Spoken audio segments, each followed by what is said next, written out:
Hello, folks. This is Joe from MIGeekScene.com. I'm reporting from the Capital City Comic Con. I am standing here with Mr. Adam Talley. Hi. How are you today, sir? I'm excellent. How are you? Not too bad. I was trying to seek Adam yesterday, but he was not here due to Free Comic Book Day. How did that work out for you, sir? It really well. I'm always set up at Clem's Comics in downtown Lansing, and they treat me pretty well there. So I had to come back, and people were always looking for me there. So yeah, I did good. I found out about Clem's last night. It was right next to Kelly's downtown when I went to a steampunk event later on that night after this convention. So, okay, sweet. Yes. So I know that has nothing to do with you. It's a fun shop. That's where I get my comics. Yeah, I'm originally from Grand Rapids, so I do not know my way around Lansing. Oh, okay. So, I mean, it seemed like a cool place, but I couldn't go inside because it was closed. It's closed down, yeah. And obviously, it's always difficult to park down there, but it's worth it. Yeah, I know. That was weird, but I got it. Well, sir, you are obviously the author of a few comic books. Would you care to talk about them? We can start with Apocalypse. Okay, yeah, that's fine. Apocalypse is just this post-apocalyptic comic with a strong female lead character, sort of like a Ellen Ripley or Sarah Connor type of character, like the strong female leads I grew up watching when I was a kid. And it's not about zombies or anything. It's more Mad Max type of feel than anything else, and super violent, super gory. It has allegories about faith and religion, and just a girl kicking butt. And it's not about so much her dressing up in like scantily clad outfits and doing it, like normally comics would do, but it's more about post-apocalyptic. But it's more realistic in tone, I suppose. Yeah. More super violent too, tons of blood. It's great. Okay, and you're working on a sequel? Yeah, I'm actually working on a sequel. It's been a while. I'm about 50 pages in on it, but I keep putting it back and bringing other projects forward. They get me a little more excited. But Apocalypse, it's pretty heavy when it comes to being super violent and stuff. And sometimes I'm just not in a violent mood, and sometimes I am, and that's when I work on the pages. But you got to get that creative outlet and work with it. One of your other books that I was looking into a little bit, it's more adult-oriented, folks, but it's Star Slam. Could you talk about that? Yeah, sure. I originally took it to San Diego Comic-Con in 2009 to pitch it to a company, and the pitch didn't go well, so I shelved it for a while. And then a couple years later, I thought I could make it a webcomic, get people interested in it. I became comfortable doing erotica work through commissions and stuff, and I thought, well, let me try to see if I can do a story that is female-friendly, but also, maybe I make a superhero parody, because I'm not a big super fan of superhero stuff. So I made it a webcomic for a while with the intention of always putting out a book, but eventually decided to launch it on Kickstarter, and I asked for $300. I ended up getting $3,000, so it got pretty crazy popular right away. And good for you, dude. Yeah, thanks, man. Books shipped all over the world, like Austria, Australia, Germany, Finland, everywhere. It was like, wow, thanks for finding me. It was really neat.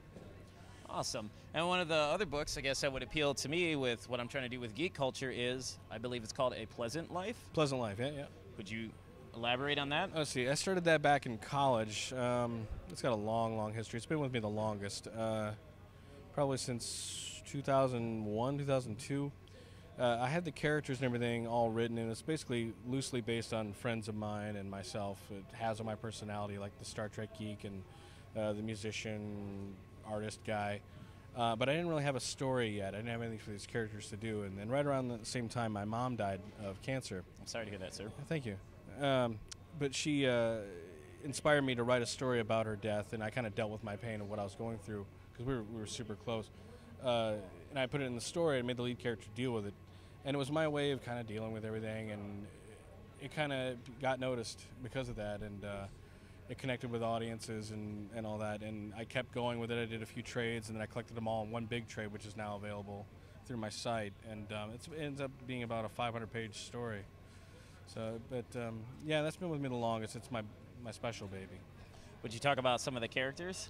Yeah, okay. There's Lucas is the main guy. He's the musician, artist, rock and roller, but soul of a poet kind of guy. He's the one with the relationship stuff and all that. So he's more the serious tone of the book. His roommate in the first book is this morbidly obese Star Trek geek who constantly wears a outfit, Star Trek outfit, and he's obsessed with pornography, and he's dating a girl, and they're both super geeks, and they role play, sexual role play, and all sorts of stuff. It's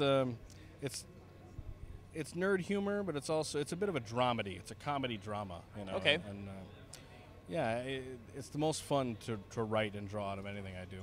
Okay. When I was reading the description for it, one of the quotes stood out, and I will have to quote this. You wrote, "Everyone grows up, but they never forget those things that matter the most, what you leave behind." Mm-hmm. What have you left behind? Oh, sure. I know. Not enough. God, I don't know. I had to hit you with that. I'm pretty much the same guy I've always been, except a little older, got more gray hair, and I still collect toys. Is that all right? Yes. I mean, I don't collect toys per se, but I do a lot of other geek things. So, yeah, it doesn't matter what your age is. Whatever you like, you like. I do think, now that I've had a second to think about it, you hit me with a deep question. Yeah, I know. I try not to go for generic questions all the time. No, I appreciate that. That's good. Like, where do you get your ideas from? And, you know, I hate. I mean, I can ask that if you want me to. No, that's okay. I've asked that and answered that enough. I mean, we can save that for the end. Oh, okay. That's a B-roll. special question at the end. No. Cool. But no, I guess the real answer to that would be, as you go through your life, as I've learned, you tend to lose a lot of people. You know, you think you're going to have a friend in your life forever or a relationship in your life forever. And unfortunately, it's not the case. Things change. The tides happen. And Pleasant Life was sort of a window in time to a point in my life where I was in college and I had a group of friends and had a relationship at the time. And, you know, and now here it is, 10 years later, the book's been out. And those people, I still keep in contact with them via Facebook and things like that. But, it's a whole new circle of friends and a whole new life. It's sort of... It's even though your life changes, it still can be pleasant, no matter where you are. Oh, see? Oh, nice play on words. Nice little plug right there. Speaking of A Pleasant Life, you were working on a sequel? Yeah, I'm working on a sequel now. I'm also working on a sequel to Anna and a sequel to Star Slam. I got sequelitis right now. Working on all three at the same time. Well, folks, if you're interested, this man also does a podcast, too. Would you like to talk about that? Yeah, I do. I used to do podcasts through TalkShoe.com with a bunch of my buddies and stuff, and that I kind of all fizzled out. Now I'm the last guy still standing of that group. But I do a morning show called the IdiotHead.com Morning Show, which you can get through iTunes. And it's just me kind of like in your ear for 15 minutes talking about either a rant that I have or some nerd thing or how my week's going. It's real self-indulgent, but it's 15 minutes. I'm not going to bore you for an hour and a half talking about myself or whatever. Sometimes I'll bring people on or talk about something from my past, but it's pretty much, it's just an earworm for 15 minutes. Fair enough. Yeah. Well, any upcoming events that you'll be present at? Yeah, I'll be at the Grasp Comic Expo in Grand Rapids, Michigan, June 27th, 28th, I think it is, and I think I'm done for the year. I want to get these books done and get them out. I'm going to hit the road pretty hard next year, probably Motor City and Chicago and a bunch of other ones. I'm still doing sketch cards, too. I do sketch cards for Star Wars and stuff, so those continue. Just throwing all the crap at the wall I can, see what sticks. Hey, you got to keep plugging away at it. Well, where can people find your artwork? IdiotHead.com. The best site ever. How did you come up with that name? I don't know. I had a band once called Idiot Head. I guess we're still together. We never really broke up, but it's been a while since we've done anything. But yeah, we bought the domain and had our music up there for a while, and it was going to be comics and music, and we were going to do movies at some point, but that kind of all fizzled and just left it with me. And so I'm like, I guess it's just my comics now, and so I like to refer to myself as the head idiot of IdiotHead.com. That works. And plus, it's kind of like Radiohead, Idiot Head.